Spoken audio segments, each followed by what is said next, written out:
സ്ഫടികം സിനിമയിലെ ചാക്കോവും മാഷിനെ പോലെ ഭൂഗോളം സ്പന്ദിക്കുന്നത് കണക്കിലാണ് എന്ന് വിശ്വസിച്ചിരുന്ന ഒരു മാധവൻ മാഷുണ്ടായിരുന്നു. ഗണിതമെന്ന വിഷയത്തെക്കുറിച്ച് വളരെ ആഴമായ അറിവുള്ള ആളായിരുന്നു അദ്ദേഹം. അദ്ദേഹത്തിൻ്റെ ഗവേഷണ പ്രബന്ധങ്ങൾക്ക് പുരസ്കാരമൊക്കെ കിട്ടിയിട്ടുണ്ട്. വലിയ പദവികളിലേക്ക് അദ്ദേഹത്തിന് ക്ഷണം കിട്ടിയെങ്കിലും ആ ചെറിയ ഗ്രാമത്തിലെ ഹൈസ്കൂളിൽ അധ്യാപകനായിരിക്കാനാണ് അദ്ദേഹം ഇഷ്ടപ്പെട്ടത്. പക്ഷേ അവിടെയുള്ളവർക്ക് അദ്ദേഹത്തെ ഇഷ്ടമേ ആയിരുന്നില്ല. കാരണം ആ സ്കൂളിലെ ചുരുക്കം വിദ്യാർത്ഥികൾ മാത്രമേ കണക്കിൽ വിജയിച്ചിരുന്നുള്ളൂ. അങ്ങനെയിരിക്കെ ആ വർഷം 9ാം ക്ലാസ്സിൽ വന്നു ചേർന്ന ഒരു കുട്ടി 3 മാസം കഴിഞ്ഞപ്പോൾ തനിക്ക് സ്കൂൾ മാറണമെന്ന് ആവശ്യപ്പെട്ടു. അവൻ വിദ്യാലയം വിട്ടുപോകുന്നു എന്നറിഞ്ഞ് കണക്കുമാഷ് അവനെ വിളിപ്പിച്ചിട്ട് കഴിയുമെങ്കിൽ സ്കൂൾ മാറ്റം ഒഴിവാക്കണമെന്ന് പറഞ്ഞു. ആ വർഷം കണക്ക് പരീക്ഷയിൽ ജയിക്കുമെന്ന് അദ്ദേഹത്തിന് തോന്നിയ ഏക വിദ്യാർത്ഥി അവനാണ് എന്നതായിരുന്നു അതിനുള്ള കാരണം. അതിന് മറുപടിയായി അവൻ പറഞ്ഞത് ഇങ്ങനെയായിരുന്നു: മാഷേ, എനിക്ക് കണക്കിഷ്ടമാണ്. മാഷിൻ്റെ അറിവിനെക്കുറിച്ച് പത്രത്തിൽ വായിച്ചിട്ടാണ് കണക്ക് കൂടുതൽ പഠിക്കാനായി, കണക്കിനെ കൂടുതൽ സ്നേഹിക്കാനായി ഞാൻ ഈ സ്കൂളിലേക്ക് എത്തിയത്. പക്ഷേ എനിക്കിപ്പോൾ കണക്ക് ഇഷ്ടമില്ലാത്ത വിഷയമായി മാറി. ശരിയാണ്, ഗണിതമെന്ന വിഷയത്തെക്കുറിച്ച് മാഷിന് നല്ല അറിവുണ്ട്. പക്ഷേ കണക്ക് പഠിപ്പിക്കാൻ മാഷിനറിയില്ല. ഈ സ്കൂളിലെ കുട്ടികൾ കണക്കിന് തോൽക്കുന്നത് അവർ മണ്ടന്മാരായതുകൊണ്ടല്ല, മാഷ് പഠിപ്പിക്കുന്നത് അവർക്ക് മനസ്സിലാവാത്തത് കൊണ്ടാണ്. മാധവൻ മാഷ് അന്ന് തന്നെ അധ്യാപനം അവസാനിപ്പിച്ചു. അവിടെ പുതിയ അധ്യാപകനെത്തി. അതിനുശേഷം ആ സ്കൂളിലെ കുട്ടികൾ കണക്കിന് വിജയിച്ചു തുടങ്ങി. ഈ മാധവൻ മാഷിന് ഗണിതത്തിൽ വലിയ പാണ്ഡിത്യമുണ്ടായിരുന്നു. പക്ഷേ കുട്ടികൾക്ക് മനസ്സിലാവുന്ന ഭാഷയിൽ അവരെ പഠിപ്പിക്കാനാവാഞ്ഞതുകൊണ്ടാണ് അധ്യാപകൻ എന്ന നിലയിൽ അദ്ദേഹം പരാജയപ്പെട്ടത്. കേൾക്കുന്നയാൾക്ക് മനസ്സിലാവുന്നില്ലെങ്കിൽ പറയുന്നത് വെറുതെയാവുമല്ലോ. എന്നാൽ സുവിശേഷത്തിൽ ഊമനും ബധിരനുമായ ആൾക്ക് മനസ്സിലാവുന്ന ഭാഷ പറയുന്ന യേശുവിനെ കാണാം. ഇന്നു നാം വായിച്ചു കേൾക്കുന്ന സുവിശേഷത്തിൽ യേശുവിൻ്റെ ചെയ്തികൾ ശ്രദ്ധിക്കുമ്പോൾ നമുക്ക് നെറ്റിച്ചുളിയും. കാരണം അവൻ്റെ ആശീർവാദം ലഭിക്കാനായി അടുത്തു വന്ന ബധിരനും ഊമനുമായ ആളെ മാറ്റി നിർത്തി അയാളുടെ ചെവികളിൽ വിരൽ കടത്തുകയും തുപ്പലുകൊണ്ട് നാവിൽ സ്പർശിക്കുകയുമൊക്കെ ചെയ്യുമ്പോൾ ഇതൊക്കെ ചെയ്യേണ്ടതുണ്ടോ? തുറക്കപ്പെടട്ടെ എന്നർത്ഥമുള്ള എഫാത്ത എന്ന വാക്കു മാത്രം പറഞ്ഞാൽ മതിയായിരുന്നല്ലോ എന്ന് നമുക്ക് തോന്നും. പക്ഷേ ബധിരനായ അയാൾ അതെങ്ങനെ കേൾക്കാനാണ്? ഇനി കേൾക്കുന്നില്ലെങ്കിൽ തനിക്ക് സൗഖ്യം ലഭിക്കുന്ന പ്രക്രിയയിൽ അയാൾ എങ്ങനെയാണ് പങ്കുപറ്റുക? അവൻ്റെ കാതുകളിൽ വിരലിട്ടതും നാവിൽ തൊട്ടതുമൊക്കെ ബധിരനായ ഒരുവന് മനസ്സിലാകാനായി യേശു പറഞ്ഞ ഭാഷയായിരുന്നു.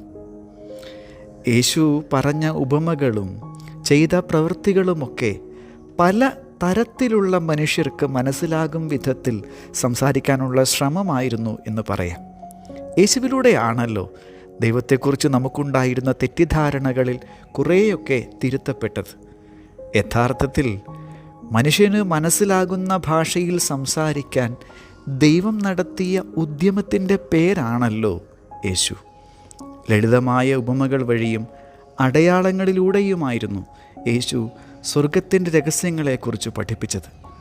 അങ്ങനെയാണ് ദൈവം എന്താണ് എന്ന് നമുക്ക് വെളിപ്പെട്ട് കിട്ടിയത്. അതുകൊണ്ട് തന്നെ ദൈവം എൻ്റെ ജീവിതത്തിൽ ഇറങ്ങി വരുന്നു എന്നതിൻ്റെ ശരിയായ അർത്ഥം എനിക്ക് മനസ്സിലാകുന്ന ഭാഷ അവിടുന്ന് സംസാരിക്കുന്നു എന്നുകൂടിയാണ്. ഓരോ മനുഷ്യനോടും ദൈവം ഓരോ ഭാഷയിലും രീതിയിലുമാണ് സംസാരിച്ചത്.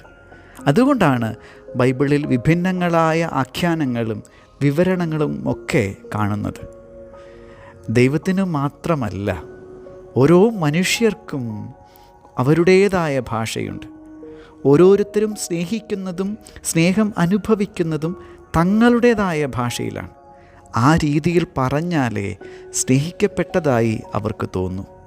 സ്നേഹിച്ചോ എന്നതല്ല, സ്നേഹമുണ്ടോ എന്നതുമല്ല, അവർക്കത് അനുഭവിക്കാനായോ എന്നതാണ് ചോദ്യം. അത് സംഭവിച്ചില്ലെങ്കിൽ എന്നെ സ്നേഹിച്ചില്ല എന്ന് അവർ പരാതി പറഞ്ഞുകൊണ്ടേയിരിക്കും. പൊതുവേ എന്നെ മനസ്സിലാക്കിയില്ല എന്ന് നാം പലരോടും പരാതി പറയാറുണ്ടല്ലോ. എന്നെ അയാൾ മനസ്സിലാക്കിയില്ല എന്ന് ആക്ഷേപിക്കുമ്പോൾ ഇടയ്ക്ക് സ്വയം ഒരു ചോദ്യം ചോദിക്കുന്നത് നല്ലതാണ്. അയാൾക്ക് മനസ്സിലാകും വിധമാണോ ഞാൻ അയാളോട് പറഞ്ഞത്? അവിടെ അഴിഞ്ഞു വീഴും അഹന്തയുടെ അവകാശവാദങ്ങളൊക്കെയും. പലവട്ടം പറഞ്ഞോ എന്നതല്ല, കേട്ടയാൾക്ക് മനസ്സിലാകും വിധമാണോ പറഞ്ഞത് എന്നതാണ് ചോദ്യം. അത് അവരുടെ പരാജയമാണോ? ഇത് നമ്മുടെ അല്ലേ? ശരിക്കും നമ്മളല്ലേ തോറ്റുപോയത്? ശരിയാണ്, ചിലപ്പോൾ ചില കാര്യങ്ങൾ എത്ര ആവർത്തിച്ചിട്ടും അത് മനസ്സിലാക്കപ്പെടുന്നില്ല എന്നൊക്കെ നമുക്ക് തോന്നും. അപ്പോൾ നമ്മൾ നേരിടുന്ന പ്രലോഭനം എത്രയും പെട്ടെന്ന് അയാളിൽ നിന്നും ഇറങ്ങിപ്പോവാനാണ്. കാരണം അയാളുടെ ശീലങ്ങളും രീതികളുമൊക്കെ നമുക്ക് ഉൾക്കൊള്ളാൻ പ്രയാസമായിരിക്കും. അതുകൊണ്ടാണ് വിട്ടുപോകാൻ നാം നിർബന്ധിക്കപ്പെടുന്നത്. അയാളെ കുറ്റപ്പെടുത്താനും വഴിമാറിപ്പോകാനും പ്രേരണയുണ്ടെങ്കിലും അതല്ലല്ലോ നമ്മുടെ വിളി, ചേർത്തു പിടിക്കാനല്ലേ. അയാൾ അങ്ങനെയൊക്കെ ചെയ്യുന്നു എന്ന് പരാതി പറയാൻ എല്ലാവരുമുണ്ട്. പക്ഷേ അയാൾ എന്തുകൊണ്ടാണ് അങ്ങനെ പെരുമാറുന്നത് എന്ന് ചോദിക്കാൻ മനസ്സ് കാട്ടുന്ന ചിലരേ ഉള്ളൂ. എന്നാൽ അവർ അതിന് തുനിയുമ്പോൾ അലോസരങ്ങൾ ഏറെ ഉണ്ടാകും. അയാളുടെ ഭാഷ പഠിക്കേണ്ടി വരും, അയാളുടെ കുരിശിൻ്റെ ഭാരവും കൂടി വഹിക്കേണ്ടി വരും, നമ്മുടെ ചില സന്തോഷങ്ങൾ വേണ്ടെന്ന് വെക്കേണ്ടി വരും. ഒക്കെയും ബുദ്ധിമുട്ടാണ്. എന്നിട്ടും അത് ചെയ്യാൻ തയ്യാറാകുമ്പോൾ ജീവിച്ചിരിക്കുന്നതിന് ഒരർത്ഥവും ആനന്ദവും ഉണ്ട് എന്ന് തോന്നും. ഓർക്കണം, ആരെയും നമ്മൾ വെറുതെ കണ്ടുമുട്ടുന്നില്ല. ഒരു മനുഷ്യൻ അയാളുടെ എല്ലാ ബലഹീനതകളോടും കൂടെ എൻ്റെ മുന്നിലേക്ക് എത്തിപ്പെടുന്നുണ്ടെങ്കിൽ അയാളെ ബലപ്പെടുത്താൻ എനിക്ക് ചിലതൊക്കെ ചെയ്യാൻ കഴിയും എന്നാണ്. ചിലതൊക്കെ എനിക്ക് മാത്രമേ ചെയ്യാൻ കഴിയൂ. അവരെ ഞാൻ ഉപേക്ഷിക്കുന്നുവെന്നാൽ അവർ ഇല്ലാതെയാകുന്നു എന്ന് തന്നെയാണ് അർത്ഥം. ശരിയാണ്, അത് ജീവിതത്തിൻ്റെ അധിക ഭാരമാണ്. ഒരർത്ഥത്തിൽ ഒരാൾക്ക് മനസ്സിലാകുന്ന ഭാഷ പറയാനായി, ഒരാളെ കരുതാനായി മറ്റൊരാൾ നടത്തുന്ന അധിക ശ്രമത്തിൻ്റെ പേരാണല്ലോ കരുണ. ഇന്നത്തെ സുവിശേഷത്തിൽ ബധിരനായ ഒരു മനുഷ്യന് പിടികിട്ടുന്ന വിധത്തിൽ പറയാനായി യേശു നടത്തുന്ന അധിക ശ്രമങ്ങളാണ് അവൻ ചെയ്ത പ്രവൃത്തികളൊക്കെയും. ഞാൻ പറഞ്ഞത് മനസ്സിലാക്കാനുള്ള അവരുടെ കഴിവുകേടിനേക്കാൾ അവർക്ക് ബോധ്യമാകും വിധം പറയാനാവാതെ പോയ എൻ്റെ കഴിവില്ലായ്മയും അധിക ശ്രമം നടത്താനുള്ള കരുണയില്ലായ്മയും ചേർത്തുപിടിക്കാനുള്ള മനസ്സില്ലായ്മയും എന്നെ ലജ്ജിപ്പിക്കുന്നു. ഞാൻ ഉപേക്ഷിക്കില്ല എന്ന് വിശ്വസിച്ച് അയാളെ എന്നിലേക്ക് കൊണ്ടുവന്ന ദൈവമേ, എന്നിട്ടും ഞാൻ അവഗണിച്ചു കളഞ്ഞ ചങ്ങാതി എൻ്റെ പിഴ.